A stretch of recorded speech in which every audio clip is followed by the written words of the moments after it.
I'm going to talk about sort of, as you see it from the title, so coming back to the sort of my sort of pet sort of, research on word recognition in reading Finnish, and particularly sort of, how you recognize compound words, and sort of, I'm going to present a series of 3 studies that we've done. 2 of them are already published. Some of you might have come across them. The one most recent one is in preparation, and for the most recent one, I present sort of the published studies. Sort of like as a background. So because they all, I believe, link nicely, fairly nicely together.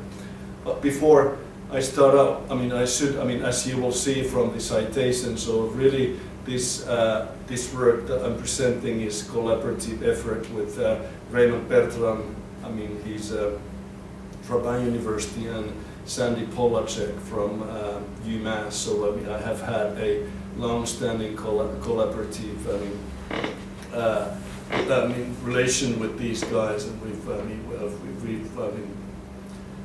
I haven't counted the number of publications, but we have several publications together, maybe in some various combinations. So really, this isn't really my work, but I'm happy to be involved in this. So I'm happy to present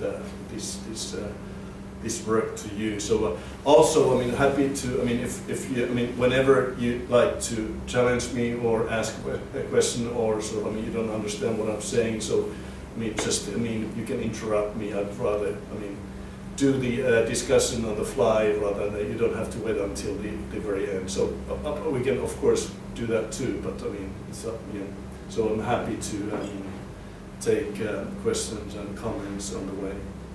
Okay. So the starting point for the series of 3 studies that I'm going to present is sort of the parallel dual root model of compound word identification that we put forth by, with Sandy Polacek and Raymond Bertram. So basically it's sort of, there are many versions of this kind. So this is one such kind, where basically it's sort of the model assumes that there are 2 routes to word recognition.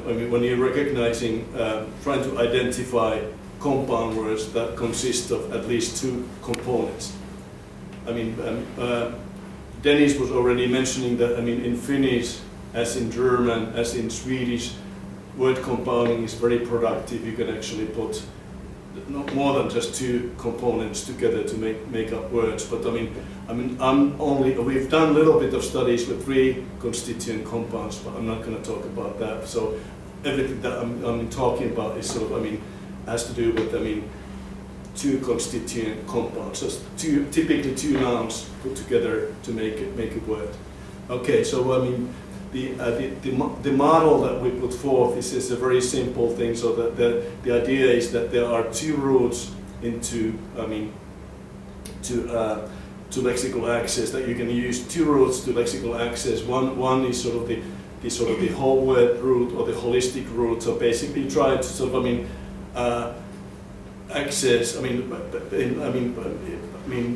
process the entire word and sort of try to find in your mental lexicon the sort of the corresponding sort of entry. Sort of try using, not doing any decomposition, sort of by morphological decomposition, by trying to sort of tease apart what the components are. But at the same time, the idea is that, okay, there's another route also available, and that's sort of the morphological decomposition route. Basically, the idea that, okay, you just try to identify the components, and then by that we'll get the word. So that's sort of the idea, that these routes are parallelly in operation. So whichever is faster, that takes sort of over the identification process. Okay, but then the even more key to these these studies that I'm going to present this afternoon is sort of the idea that Raymond and I put forth about 10 years ago, and this is sort of what we call Sandy doesn't like the term, but we call the visual acuity principle. But basically, what it says is that that the balance between these two routes that are in operation in parallel is constrained by basically visual acuity, but more precisely by word length. The idea being simply that if you have a short compound, like front door, how many? 8 letters, right? Okay, fairly short. Not really. That can't be really short. Oh, by the way, maybe the shortest compound word that exists. At least the shortest I know of comes from Swedish, and it's O. Has 3 letters, and that's the name of Turku, my hometown in Swedish. And this letter is an A and little circle on top. That means river, and this B-O means like people.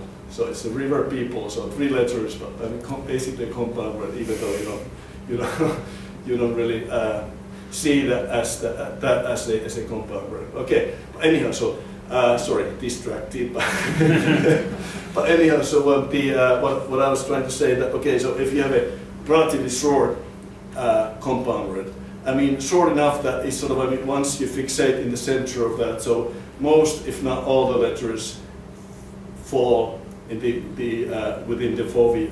So then all the letters, a lot of the letter identities are available for the holistic root to take over. That's basically the idea. You don't need decomposition if it's an existing compound word. You just try to use that code to access your mental lexicon.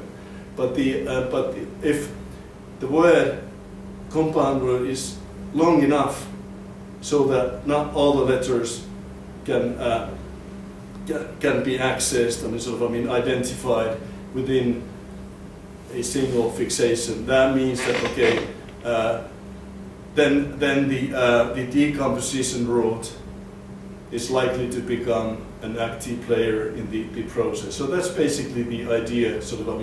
I'm not going to present the data that led us to propose that, but now I'm actually presenting some stuff that we did more recently that was basically putting into further test this idea. So right, and then toward the end also talk about the other component of my talk is what happens when you make novel compounds. You just put nouns, existing nouns together to make a compound that you never seen before. So how do you make up the meaning? How early?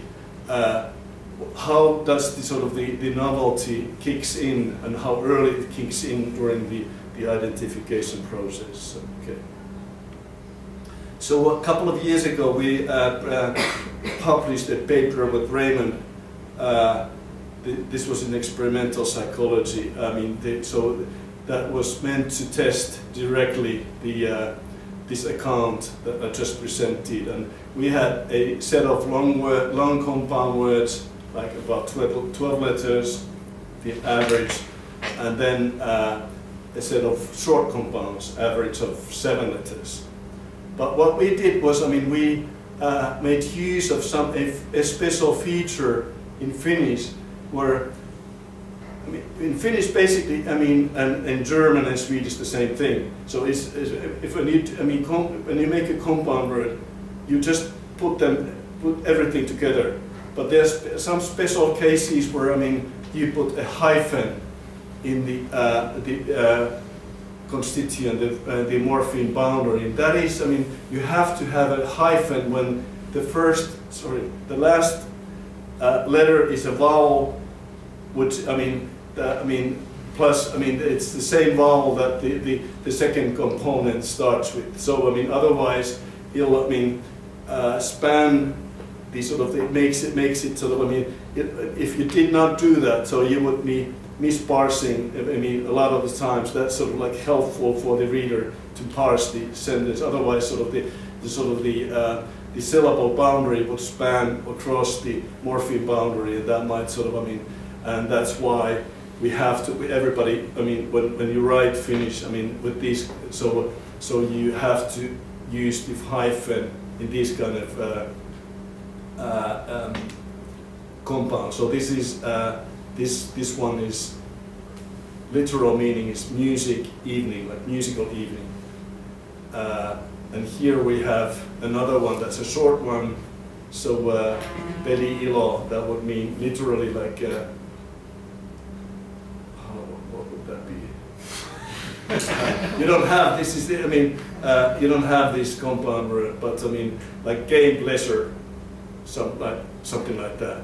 Here you have the sort of the corresponding concatenated, like this would be kesäsää, summer weather. That I think that would be, in English would be, I think, spaced compound. Maybe. Yeah, I think so. Anyhow, okay. But basically, what the idea was, I mean, to take existing compounds that were either hyphenated or concatenated and have them be, I mean, a set of short words. And so what we predicted on the basis of this visual acuity principle was that, I mean, the starting point was that the hyphenation is likely to encourage decompositional processing because it sort of, I mean, makes visually salient the sort of the morpheme boundary. So maybe it's likely to sort of encourage sort of the, okay, so once you see that there are two components into this work, so maybe it sort of, I mean, activates very early the decomposition route. Okay, if it does so, I mean, it would mean that, I mean, the long words, because you have, I mean, for the short words, you have the holistic route available, and that would be the most viable, that would be the easiest way to do it. So if instead this hyphen encourages you to, I mean, use the other route, so that would actually slow down the identification of these short compounds, because then you would be using the one route that is more, I mean, it's more slow, and it's not, I mean, something that you will not be using otherwise. But whereas for the identification of long compounds, so I mean, you could sort of predict either no effect, because I mean the decomposition route would be the primary route anyhow, so maybe it doesn't help that much. But maybe you could also think that, okay, it might help because now you're segmenting the sort of you're signaling the boundary, so it might ease up sort of the decomposition route a little bit, because we have actually other data, not talking about that today, I mean, showing that, I mean, some segmentation cues does help the decomposition route for long compounds. Okay. Jukka? Yeah. These predictions seem to suggest that the two routes, only one of the two routes can be engaged at a time, rather than operating in parallel? No. I'm not sorry. I mean, it's the idea. The idea is that they do operate. I mean, simultaneous. But I mean, which one? I mean, the idea is that, I mean, of course, the holistic route would be. I mean, if you'd use that, right, that would be the faster, because I mean, because then you would have direct access to the lexicon. But I mean, for the decomposition route, you're just accessing first the first constituent, and then you make another fixation, and then you access the second constituent, and with that, I mean, with that, the whole. I don't understand prediction A then, because it seems like the presence versus absence of the hyphen in the short compound words really shouldn't make a difference if you got the two mechanisms engaged in parallel, right? Because irrespective of whether the hyphen's there or not, it's short. Parallel route or the holistic route is really going to have an advantage. Oh, right. Okay. All right. Okay. So I mean, if they're completely parallel. Right. Okay. If they're capacity constrained, so that as you engage one, you take away from the other, then the prediction might make sense. Right. But if they're completely parallel. Oh, right. Yeah. Okay. That's true. Okay. So then, so it may be. I mean, I'm not sure what we're saying in the paper, but I mean, okay. But I take your point, because it's sort of that would mean that, I mean, I should maybe predict that, okay, so I mean, there is sort of like, I mean, a head start, right, for one of the two, and sort of, I mean, maybe sort of, I mean, okay, so if we sort of modify that so that the holistic route will get a head start with short compounds, whereas the other, I mean, the decomposition route would sort of take a head start, have a head start for the longer ones. But now, when you have a hyphen, so that might sort of, I mean, cue your, I mean, the reader into sort of using the decomposition route as right. sort of, I mean, as the default. Or I think that makes sense. Changing, yeah, that would be, yeah, you're right. Yeah, it's not completely. If it were completely parallel, so you wouldn't predict right. this. Right. Because as you might guess, I mean, the what I'm going to present is going to be consistent with these predictions. So. Right. Okay. So just occurred to me.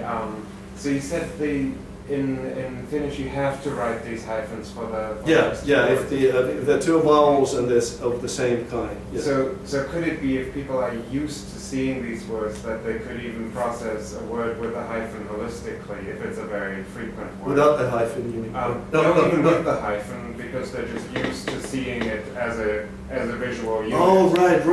Yeah, but that would be against. I mean, sort of, I mean, the effect. I mean, that I'm going to present. Yeah, that's true. It is true. Yeah, if you're really used to seeing, I mean, yeah. Okay. So here's a list of things that we, I mean, controlled for. So we manipulated the sort of the length and the type, sort of hyphenated or concatenated. But then we all these. I'm not going to go into these, but we pretty, I mean, well, sort of, I mean, matched set of, I mean, compounds, and then. Well, I mean, I'm not going to give you a crash course on Finnish, but I just, I mean, point out, I mean, that what we did was sort of, I mean, we paired a concatenated, here's the concatenated target word with a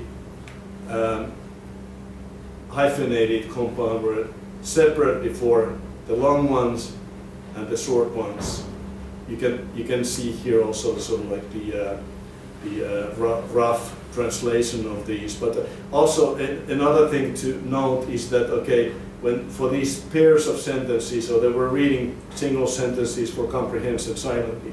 So I mean, for the pairs, so the first few words were identical, and so was the word n+1 after the targets, and then after that, so it diverged.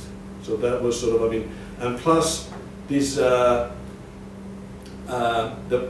first few words that were prior to the target, they were sort of, I mean, very neutral. So they did not constrain so the semantic meaning of the word at all. So like here, last week's could be anything, or here, after all, and so forth. So I mean, so yeah, so okay, so that was sort of the setup for the experiment. Okay, and I'm going to present two measures that, I mean, as you all know, that, I mean, eye tracking is with eye tracking you get all these measures, and you can I mean, do all kinds of analyses. But basically, I mean, and we did also that, but I'm showing you sort of the two basic results. I mean, I'm using something that we have sometimes used, and I think that sort of, I mean, has been a nice measure to use. I mean, what we call the sub-gaze duration. That's basically the gaze duration on the first component. So we just, separated out the first constituent and out of the second constituent, and we just, used as the area of interest, so the first component. So so that was an index of rather early effect. So what you see here is that hyphenation facilitates recognition for long compounds. So you do get an early effect. For hyphenation, a facilitative effect for long ones, nothing for the short ones at this point. But it seems that, okay, so once the default for long ones is sort of the segmentation, decomposition route, so by signaling the boundary, you get a benefit very early on, okay? And then for the a little later effect, but still immediate in the sense that we're still, I mean, fixating on the word. So we're looking at the effect for the case duration. And now, same thing for the long one. So you continue to have this facilitation by hyphenation, but now you get a penalty for the short ones. So here. So okay, now sort of the hyphenated short compounds took longer to read than the non-hyphenated or concatenated compound. So there was a crossover interaction, and these differences were also separately significant. Okay. So for the later effect, hyphenation facilitates recognition for long compounds but inhibits it for short compounds. So that's it's a really big effect, isn't it? But for the long words. Oh, it's actually a huge effect. I'm just staring at it going like, it's more than 150 milliseconds. Yeah, it's actually, you're right. You're right, and this inhibitory effect is not a small one either. Yeah. I mean, yeah. It's a large effect for the short words too, right? It's 100 milliseconds. Yeah. Yeah, it's about 100. Yeah. Yeah. True.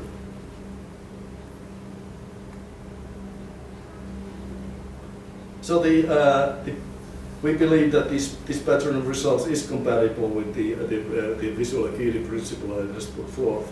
So okay, so but basically I've said this. Okay, hyphens facilitate the identification of long compounds as they help accessing the first constituent, and sort of help ease out, facilitate the decomposition route by visually signaling the morpheme boundary. But hyphens disrupt the identification of short compound words by encouraging sequential processing in the case where simultaneous constituent processing, that is the holistic route, is viable. Yeah. So when does the model start? So is the idea that every single word you look at, both of these routes begin, and then if it's a non-compound word, the morphological decomposition route just stops, or is there a decision at some? How does the system identify it's a compound word in order for these two parallel routes to get going in the first place? Oh, okay. I guess we assume in our theorizing that okay, once you notice that it's a long one, you better. You're not going to try to find a sort of match for the whole entire sequence of letters, but you just try to see what if there's something. If there's a component that I can start with. But whereas for the short ones, you sort of think that okay, because a lot of the short ones are monomorphemic, or they can be monomorphemic. So basically, you can sort of as a default think that okay, so perhaps it's like what Eric was sort of made me say that okay, so there'll be like a default for short ones. You try out the whole. You give a head start for the holistic route, and for the long ones you give a head start for the decomposition just by seeing the paraphilia, so that okay now I'm gonna see have to identify this long word. So okay, roll up my sleeves and start working on this, and so basically so what is what's there, what's in there. So basically. You're not. Okay, you had something else in mind. No, I'm just checking. I understand. So you think that, although there might be some bias to one or the other, right? Determined by word length, both routes kick in at some point or other. At some point. Of course, once you have for the long ones, once you have enough data for the components, of course they together sort of if there's an existing compound. So then you can access that on the basis of So actually I don't have the data here, but even for the long ones, you get signs of the whole word frequency effect kicking in during the sort of the second fixation. So it's little bit even for the first, I mean, sometimes, but it's like a 5 millisecond tiny. Sometimes it comes out significant, sometimes it doesn't. But I mean, reliably so. I mean, and during the second fixation. So we take that as evidence that okay, so you start out by the sort of the decomposition or by accessing the first constituent, but at some point very soon, so you get some idea of the second. Already maybe you have some idea of the second constituent during the first fixation, and that's sort of the evidence accumulating. So then you probably, you start trying to, at some point also try to activate the holistic via the holistic route, or see if you have some entry in the mental lexicon for this set of letters. So that's basically the idea. Yeah. Okay. Yeah. It's possible that you try to figure out what the word is while you're still parafobially processing it. So we did that.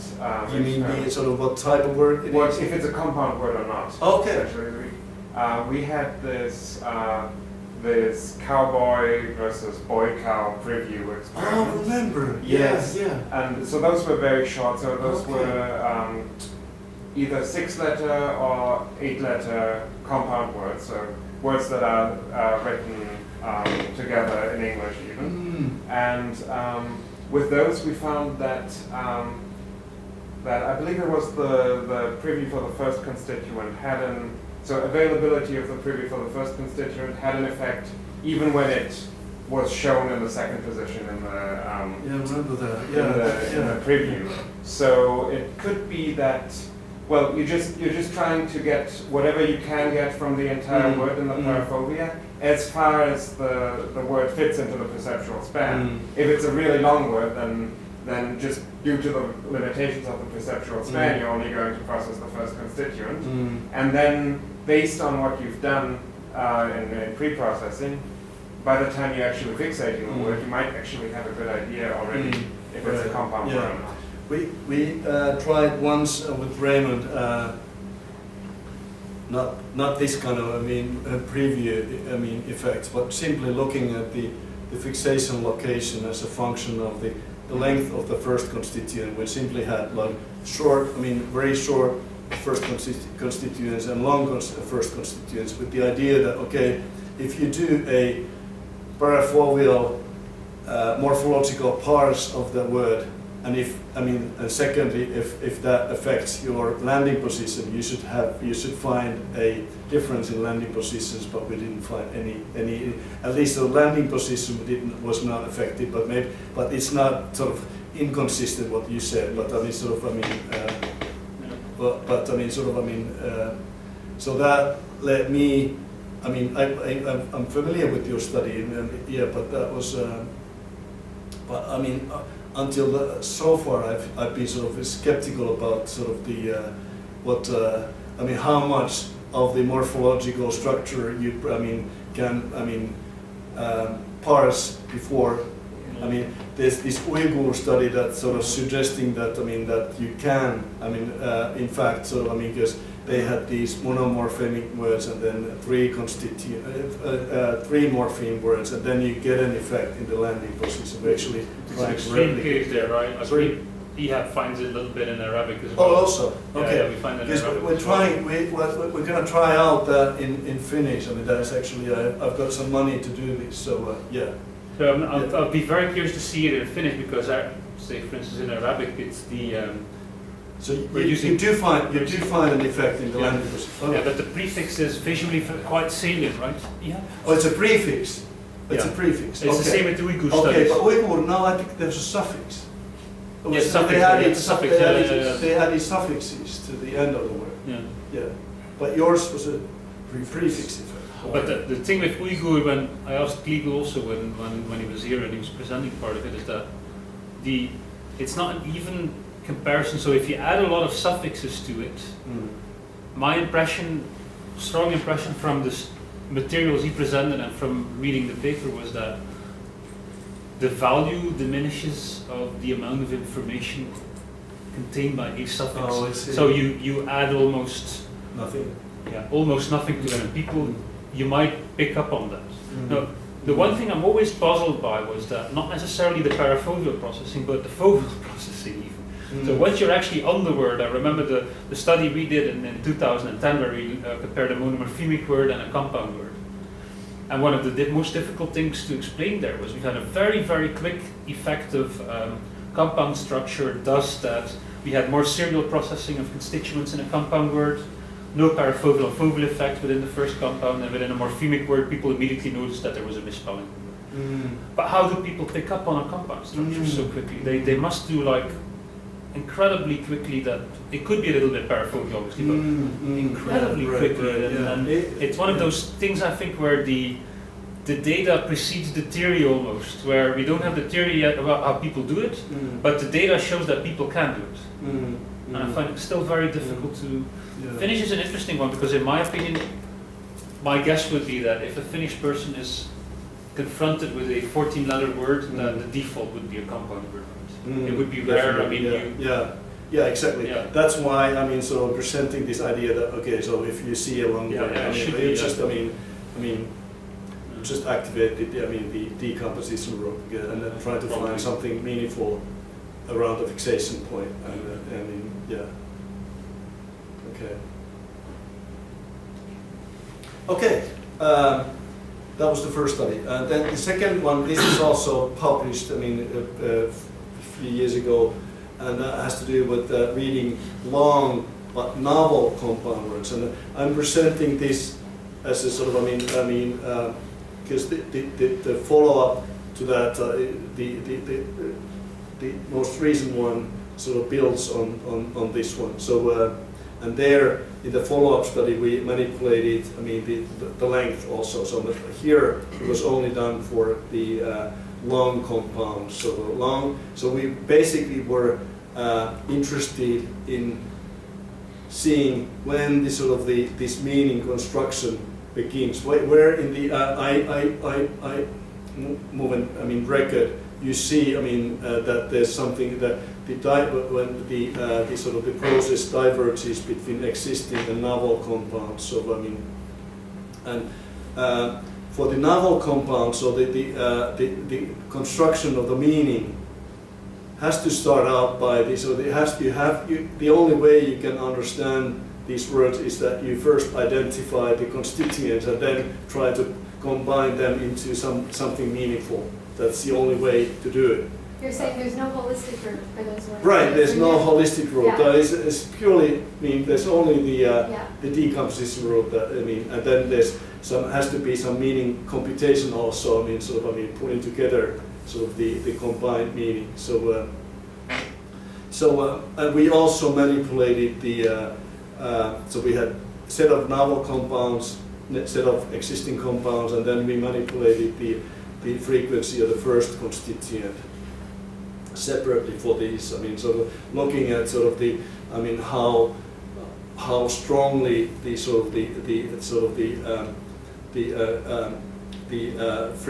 sort of how strong the frequency constituent frequency effect is in comparison in between these two types of compounds. So what we did here was, we paired a low frequency first constituent compound with a high frequency first constituent separately for the existing ones and for the novel ones. So you can do it the other way around. Actually, in the follow-up experiment, we did it the other way around. But you have to make a choice. There's no way, at least we couldn't think of having sort of sets of sentence sets of 4 that would be matched across. So again, so the beginning part, before the target word was sort of short, and there was sort of neutral in meaning. It has been decided or something like that. So and here maybe I'll just translate these novel compounds and tell you a little bit more about how we came up with these So I mean this one means chess trick. So of course that would be a spaced compound in English, because I mean you never concatenate words that are not existing. And then you had this one is speed formula. This Grönroos is a rally driver. Well known in Finland. So but his last name is also very common. So if even though you have his first name in the beginning, it wouldn't prime people to start thinking of rally, because it's very. A lot of people have the same name. So but anyhow, so okay. So about the selection of novel compounds. So we what we did was, we did not trust ourselves for making them up. So or actually we did sort of make up some of them, but we wanted to get some independent evidence that it's not our mind, strange mind, that sort of can combine these. So we wanted to have somebody else also come up with that. So but rarely, so that they would be still considered a novel compound. So we wanted to have at least one occurrence in Google for that word that we used, but and the maximum that was just we thought, okay, 5, but this that would be the maximum, 5 times maximum, and that would be novel compound word. But we also did a rating study where we gave a 4-point rating scheme. So so number 1 meant, I guess, I have no clue. I have no clue what this means. 2, I think I might understand what it means. Oh, sorry, I have some clue. And then number 3, I think I know what it means. These were in isolation, no sentence context. And 4 would be I know what it means. So and the comprehension ratings for the ones that we selected was about 3. So they thought that okay, they can get to the meaning by the constituent meanings. Okay, and so we did all kinds of controls. I'm not going to go into that, so save some time and go to the data. Now I'm looking at the early effect. Using first fixation duration as the measure. What you see here is only the sort of the main effect of first constituent frequency. That the high frequency first constituents take shorter time than the low frequency constituents.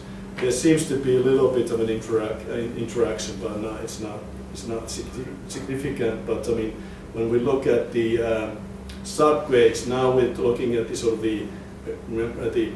the gauge duration on the first constituent, so the same measure we used in the prior study. So still, measuring rather early effect. So you get the main effect of first constituent frequency, but now you get this interaction that was already, coming out in the first fixation duration. Now it's reliable. So it is the effect already at this point in time is sort of, is bigger for the novel compounds than for the existing ones. And also, quite surprisingly, or maybe that's not that surprising, but anyhow, so there is also a 50 millisecond novelty effect. So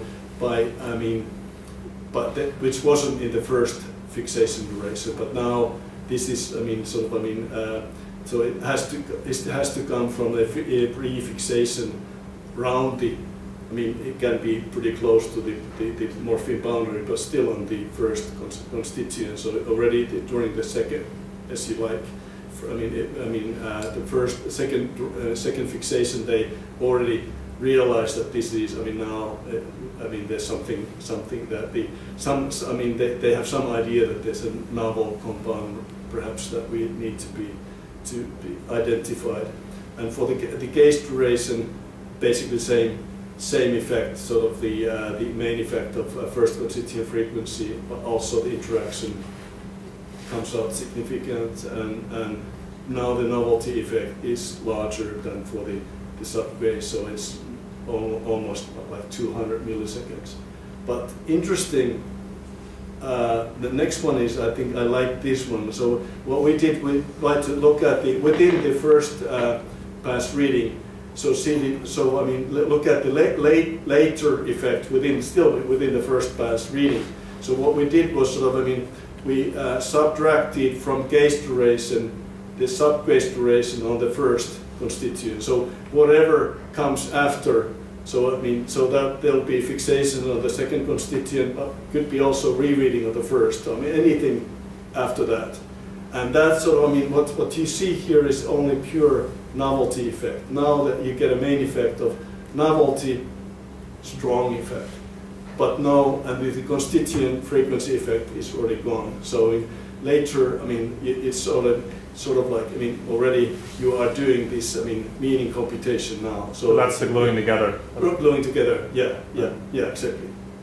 So, so the summary results, so we got an early effect of first constituent frequency, relatively early effect of novelty, so kicking in already the first constituent frequency effect bigger for novel than existing compounds, and in the latest processing stages of first pass reading, there's only a novelty effect.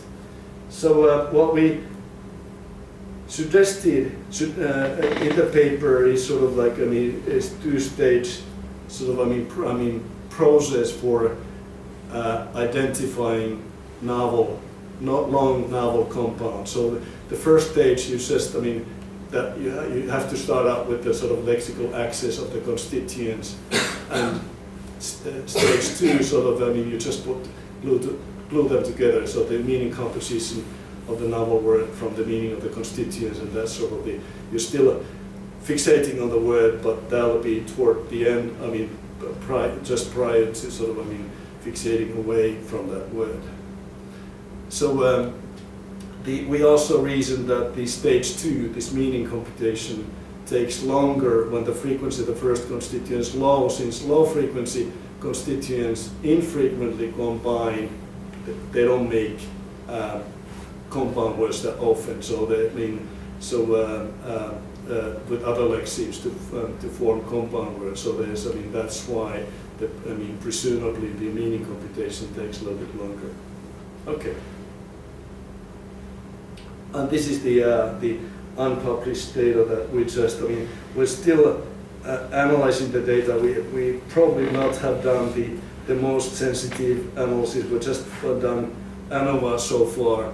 So these are preliminary data, and they might change a little bit. But I think the pattern shouldn't change. But now what we did was coming back to this short versus long compounds, but now doing it separately for the existing and novel compounds. And the starting point again was the visual acuity principle that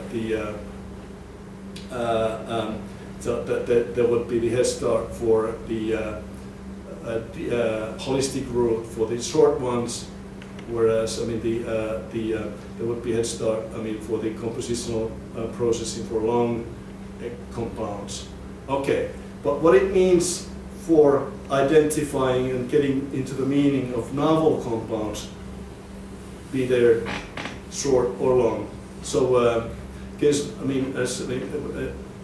as we already said, novel compounds, they have to be identified on the basis of the components, right? So you have to activate the decomposition route, okay? But for long ones, we're arguing that that's what you're going to activate anyhow. So it shouldn't matter that much. But for the short ones, your first try is to use the holistic route. But for the novel ones, won't work. So the idea is, okay, you get a bigger disruption effect or interference, longer processing times. Between short existing novel rather than long existing novel. That was the prediction that we wanted to test. Okay. We also manipulated, this time we manipulated, I forget why we did this, but with some interesting results on that. We have to maybe follow up. But anyhow, so we manipulated the second constituent frequency, low versus high. So we had also two word lengths, rather short and rather long, and then the two types of words existing in novel.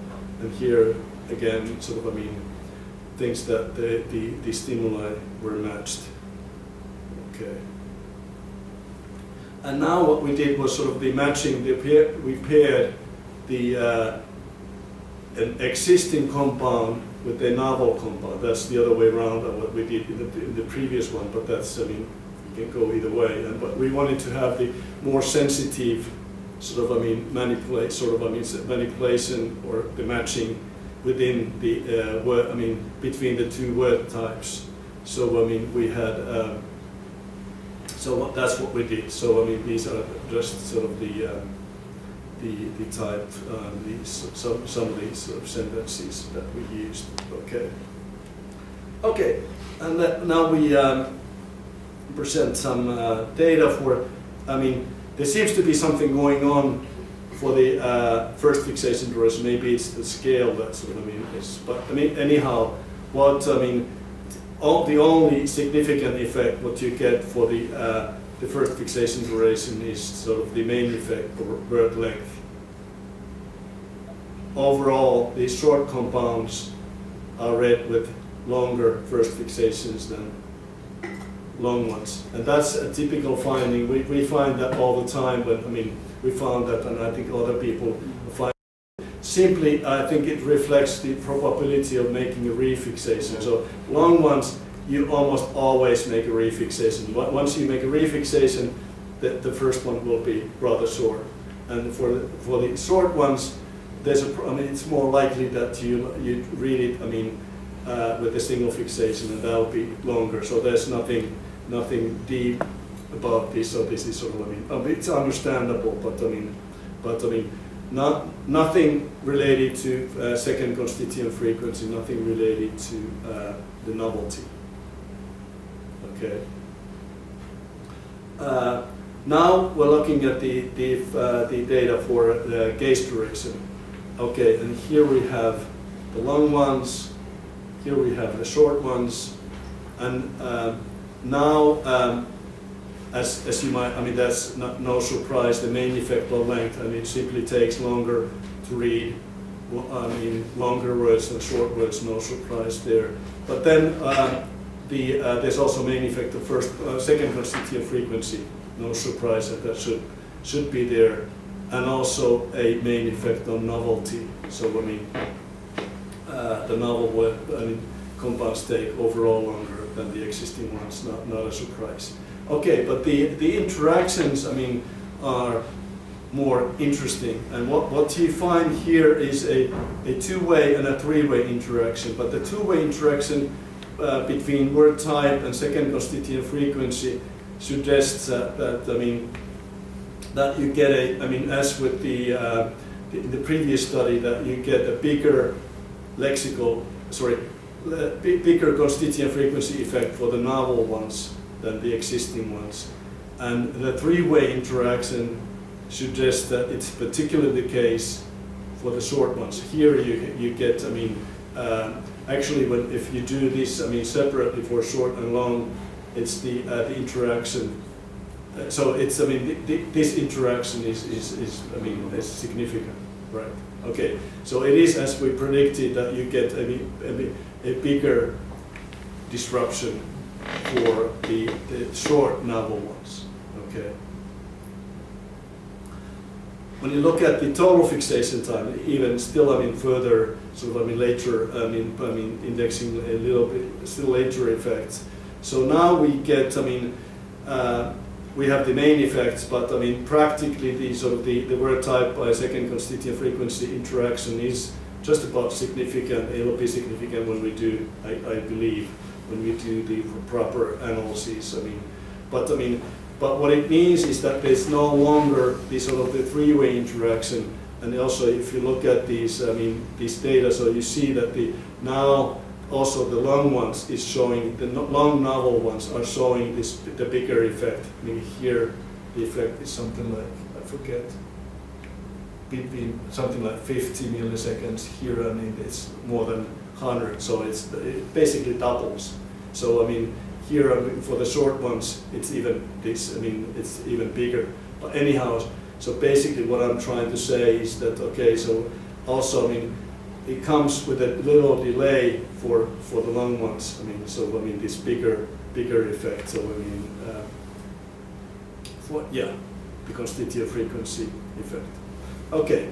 So summary of these engaged duration and total fixation time, both short and novel compounds display a bigger constitutive frequency effect than existing compounds. And engaged duration, we also, I mean, saw that the short novel compounds display the biggest constitutive frequency effect.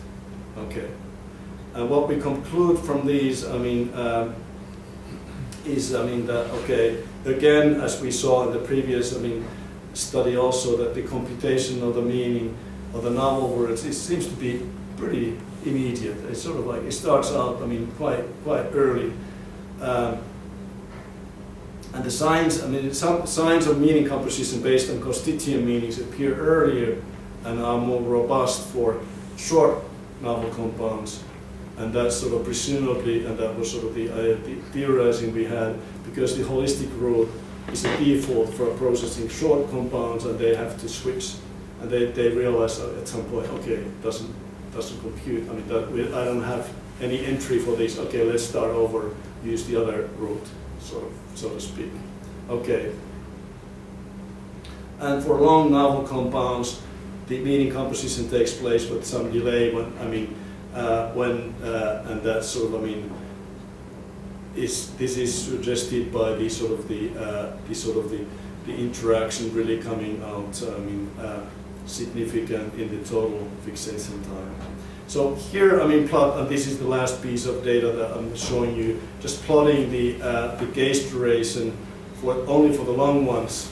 This is the price of the existing study, and this is sort of the new study. And basically, what I'm trying to show you here, that you get this. I mean, here you get this novelty by constituent frequency effect clearly significant. I mean, here it wasn't. It was. I mean, it was sort of coming out in the total fixation time. But it's sort of like understandable that that the novelty effect kicks in later when we're manipulating the second constituent frequency. That's the head of the noun, sort of giving the meaning. The first one is the modifier that modifies the head. So I mean, it sort of like I think it makes sense. Okay, so this is my last slide. So general conclusions out of these three experiments. So the hyphen and the novel compound word studies provide further evidence in support of the view that word length modifies the balance between the holistic and compositional processing during compound word identification. And secondly, about the meaning computation for novel compounds. So this, of course, I mean, has to be. I mean, the meaning has to be constructed from the component meanings, and we've shown that the process takes more time when the component is low frequency, and that is because, I mean, we think that first it takes longer to access the low frequency constituent, and secondly, a low frequency lexeme infrequently combines with other lexemes to make up compound words. Okay, thanks.